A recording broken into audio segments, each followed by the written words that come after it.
Moja ya kati ya vitu vikubwa vilivyoijenga Simba kwa sasa ni falsafa ya kocha Fadu Davis, ambaye amekuwa na kikosi hicho tangu mwanzo wa msimu. Simba sasa iko vizuri, kwani uwepo wa kocha mmoja unaiongezea nafasi ya wachezaji kuelewa mfumo wa mbinu za mwalimu, na mwisho lazima watafika mbali, anasema mkongwe huyo na kuongeza.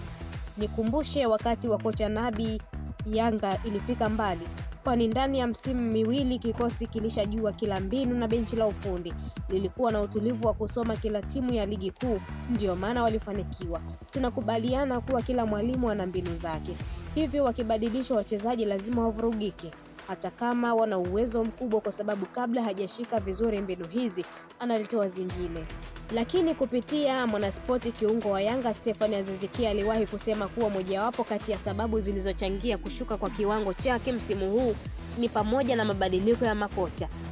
Kila kocha anakuja na mbinu zake, kwa hiyo kabla haujatulia kumwelewa unabadilishiwa mwingine, jambo ambalo limewasiri mastaa wengi, alikaririwa Aziz Ki katika moja ya mahojiano na Mwanaspoti.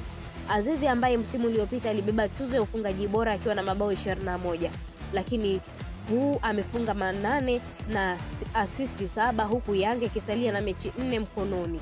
Kila kocha anakuja na mbinu zake, kwa hiyo kabla hujatulia kumwelewa unabadilishiwa mwingine, jambo ambalo limewasiri mastaa wengi, alikaririwa Aziz Ki katika moja ya mahojiano. Aziz ambaye msimu uliopita alibeba tuzo ya ufungaji bora akiwa na mabao 21, lakini msimu huu amefunga 8 na assist 7, huku Yanga ikisalia na mechi 4 mkononi. Fadu Davis alizaliwa tarehe 21 Mei mwaka 1981 huko Cape Town, Western Cape. Ni mchezaji mstaafu wa Afrika ya Kusini wa soka, mshambuliaji ambaye alicheza katika klabu ya ligi kuu ya Premier Soccer League ya Maritzburg United. Kabla ya kustaafu kwake, alikuwa mfungaji bora mara 2 katika ligi ya kwanza ya taifa ya Afrika Kusini. Tangu kustaafu kwake mwaka 2012, Davis amehudumu kama kocha msaidizi wa Ernest Middendorp katika Maritzburg United wakati Middendorp alipoondoka Maritzburg United mwaka 2016. Davis aliteuliwa kuwa kocha wa muda wa Maritzburg kwa mara ya 3 katika kazi yake. Ndugu yake Maher Davis aliteuliwa kuwa msaidizi wake. Baada ya kuwasili kwa Roger Desa, Davis alirejea katika nafasi yake kama kocha msaidizi wa Maritzburg. Hata hivyo, baada ya mechi 7 tu alirudi nafasi yake kama kocha wa muda baada ya Desa kujiuzuru.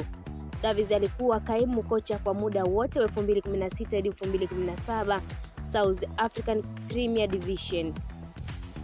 Tarehe 1 Julai, Maritzburg United ilitangaza kuwa kocha Fadu Davis angekuwa kocha wa kudumu baada ya kuonyesha uwezo wake mzuri akiwa kaimu kocha.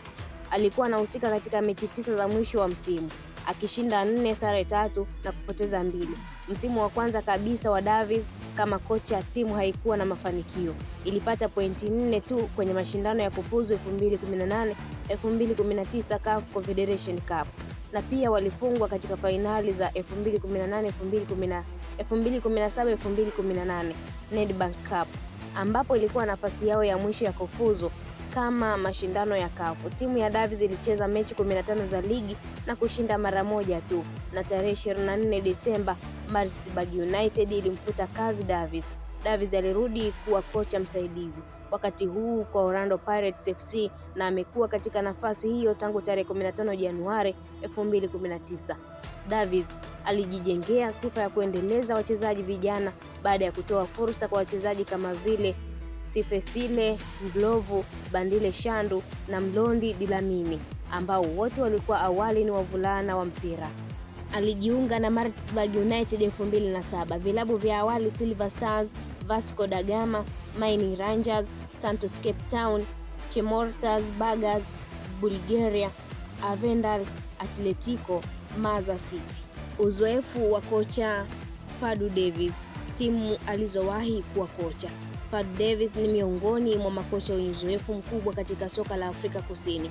Akiwa kama kocha mkuu na kocha msaidizi, Fadu Davis amewahi kufundisha timu mbalimbali, ikiwa ni pamoja na Orlando Pirates, Maritzburg United na Cape Town City.